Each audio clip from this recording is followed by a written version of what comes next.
Sumainyo ang Panginoon. At sumaiyo rin. Ang mabuting balita ng Panginoon ayon kay San Mateo. Papuri sa iyo, Panginoon.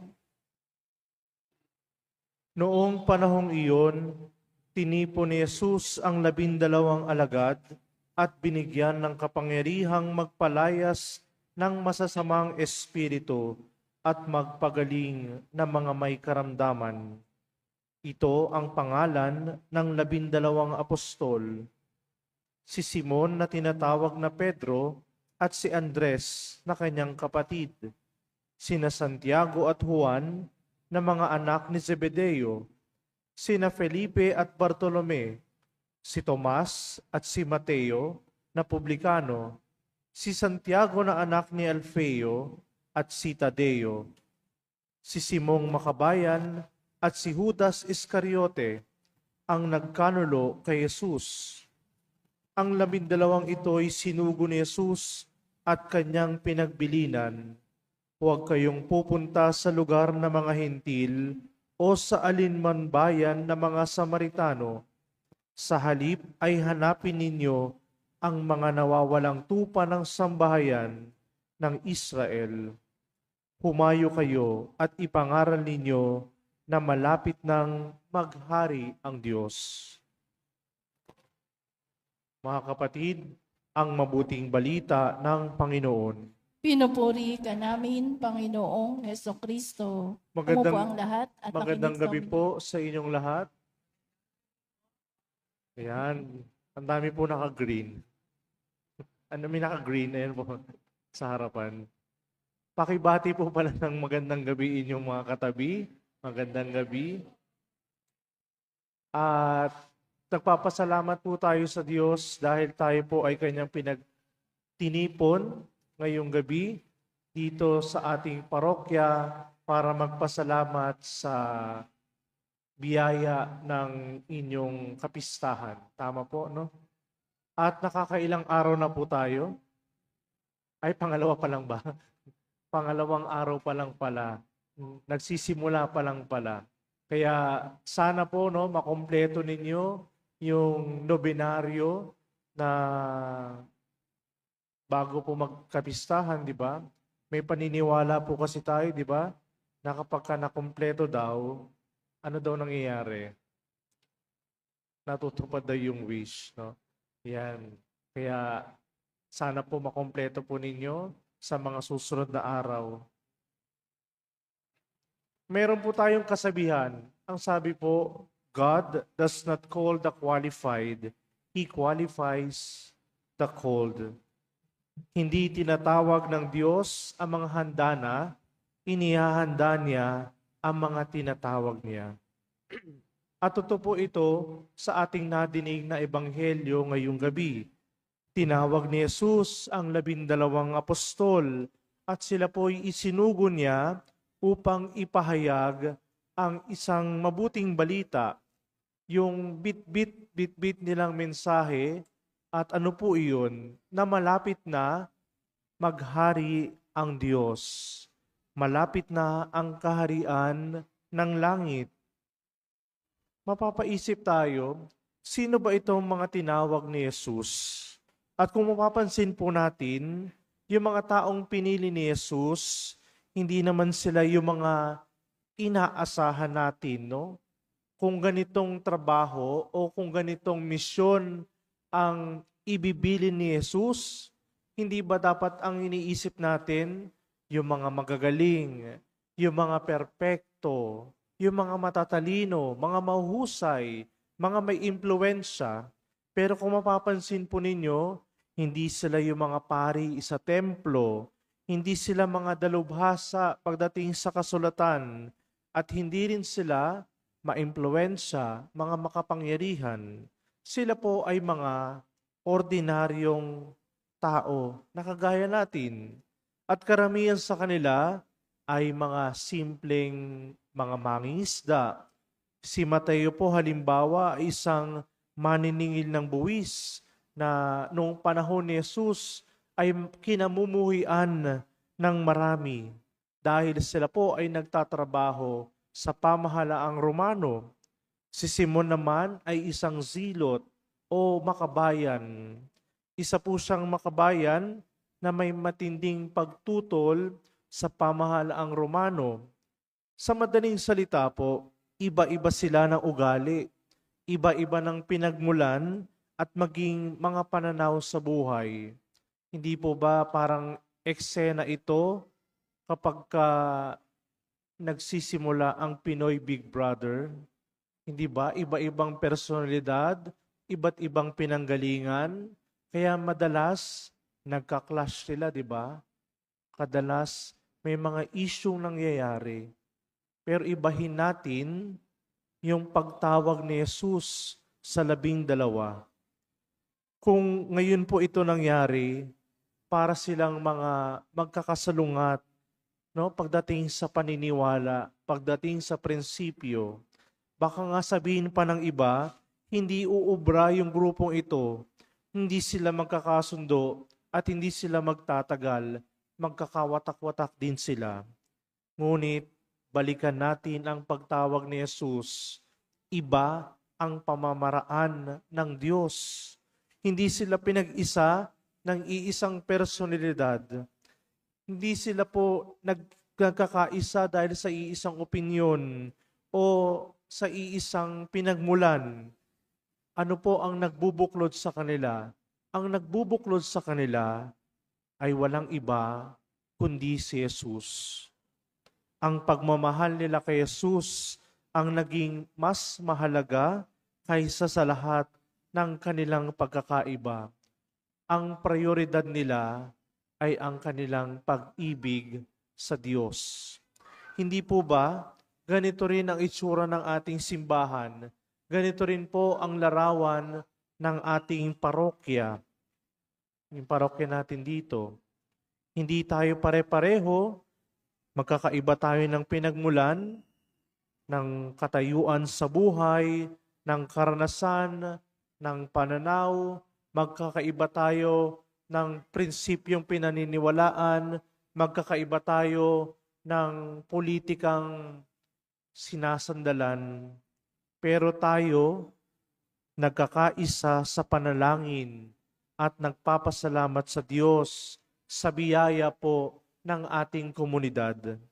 Kahit na magkakaiba, kahit minsan parang hindi nagkakasundo, pero kapag si Jesus ang nasa gitna ng lahat ng ito, natututo tayo magmahal, natututo tayo magpatawad, at higit sa lahat, natututo tayong magkaisa bilang isang komunidad, bilang isang simbahan. At hindi lang po dito yung pwede nating matutuhan sa ebanghelyong ito. May isa pang mahalagang aral ang ating pagbasa ngayong gabi, na hindi pinipili ni Jesus yung mga taong perpekto. Yung totoo, marami sa kanila doon sa mga tinawag ay mga mahihina, mga marurupok. Halimbawa po si Pedro na madaling matakot. Kung mapapansin niyo po yung kwento ni Pedro, sa una, parang ang galing-galing niya. Pero kapag siya ay natakot, sumasablay po siya. At ganito rin yung karanasan natin bilang mga Katoliko. Sa una, parang matapang tayo, parang masigla yung ating pananampalataya, pero kalaunan, kapag umaharap sa problema, kadalasan tumitiklop, sumasablay, nag-aalinlangan. At kasama pa doon sa 12, sa nabanggit ay si Judas Iscariote, na kalaunan ay magtataksil kay Jesus. Kaya po mapapansin ninyo, hindi tinatawag o hindi tinawag ni Jesus o hindi niya tinatawag para sa isang misyon ang perpekto. Hindi niya tinatawag yung magagaling na. Ibig sabihin po, ang tawag ng Diyos ay hindi gantimpala para sa mga perpekto. Ito po ay palaging paanyaya, palaging imbitasyon para sa mga handang magtiwala sa Diyos. Baka po minsan, nasasabi po natin sa paglilingkod natin sa simbahan, Hindi tayo bagay dito. Hindi ko kaya maglingkod dahil marami akong pagkukulang, marami akong pinagdadaanan. O kaya naman, kapag naging mabuti na lang ako, saka na ako maglilingkod sa simbahan, saka na ako magsisilbi sa Diyos. Ngunit sa napakinggan po natin na ebanghelyo, kabaligtaran ang ginagawa ng Panginoon. Tinatawag niya tayo habang tayo ay mahihina pa at habang sumusunod tayo sa Kanya, unti-unti niya tayong binabago. Unti-unti niya tayong binabago sa tulong ng Kanyang biyaya, sa tulong ng Kanyang grasya. At ganito rin ang karanasan ng maraming mga banal sa ating buhay. Hindi sila naging banal muna bago sila tinawag. Sila ay naging banal dahil araw-araw silang tumutugon sa tawag ng Diyos. Kaya po tayo, kung nais natin maging banal, araw-araw tayong tutugon sa tawag ng Diyos at araw-araw tayong pipili ng makadiyos. Pipili tayo, magdedesisyon tayo sa ating buhay, yung mga bagay na maghahatid sa atin sa langit. Hindi po tayo pipili ng mga bagay na maglalayo sa atin sa Diyos. Kapag tayo ay nagdesisyon na sundin o sundan si Jesus, kailangan ang pinipili natin palagi ay makalangit. Kailangan ang pinipili natin ay yung mga bagay na maghahatid sa atin sa Diyos. At ano po ang ipinagawa ni Jesus sa kanyang mga apostol? Hindi niya sila pinadala upang magpayaman o magpasikat. Hindi rin niya sila sinugo upang hanapin ang kapangyarihan. Iisa lamang ang kanilang misyon, ang ipahayag na malapit nang dumating ang paghahari ng Diyos. At ano pong ibig sabihin nito sa atin sa panahon natin ngayon? Kapag sinabi po natin na parating na ang kaharian ng Diyos, ang ibig po sabihin niyan, maghahari na rin ang Diyos sa ating buhay, maghahari na ang Diyos sa ating mga puso. Dahil kapag pinipili po natin halimbawa na magpatawad, kahit na mahirap, naroon na po ang kaharian ng Diyos. Kapag naging tapat ka sa iyong trabaho, kahit na wala nakakita, kahit na wala nagpapasalamat, dumarating na ang paghahari ng Diyos. Kapag ang mag-asawa halimbawa ay patuloy na nagmamahalan at nagsasakripisyo para sa isa't isa, naroon ang kaharian ng Diyos, present sa kanilang pagsasama. Kapag ang isang kabataan ay tumatanggi sa pangdaraya at pinipili palagi ang tama, naroon na po ang kaharian ng Diyos. Kapag tayo po, mga Kristiyano, ay marunong magmalasakit sa mga mahihirap at nangangailangan, naroon na po ang kaharian ng Diyos. Kaya mga kapatid, tayong lahat ay isinugo ni Jesus. Sa bisa po ng ating binyag, tayo rin po ay mayroong bit-bit na misyon. At ano po itong misyon na ito? Ibahagi o ipakalat ang banal na balita, mabuting balita, ang ebanghelyo. Hindi man po tayo maging mga pari o mga madre o misyonero, bawat isa sa atin ay mayroong misyon. Simulan po natin sa ating mga tahanan. Simulan po natin sa ating mga paaralan. Simulan po natin kung saan tayo nagtatrabaho. Simulan po natin kung nasaan tayo. Iyon po yung mga bagay, marahil, na pinapadala tayo ng Diyos upang ipaalala sa iba na malapit nang maghari ang Diyos. Marahil hindi lahat ng tao ay pumapasok sa simbahan. Hindi lahat ay nakakahawak o nakakabagbasa ng Biblia. Ngunit yung ating pamamaraan ng pamumuhay, doon natin nila makikita na totoo at buhay ang Diyos, kumikilos ang Diyos sa ating puso, sa ating pamumuhay. Kaya nga po pag nilayan natin ngayong gabi, saan ba ako nais ipadala ni Jesus? Saan ba misyon ako nais ipadala ni Jesus? Maaring sa kapitbahayan, maaring sa mga lugar na nabanggit natin kanina.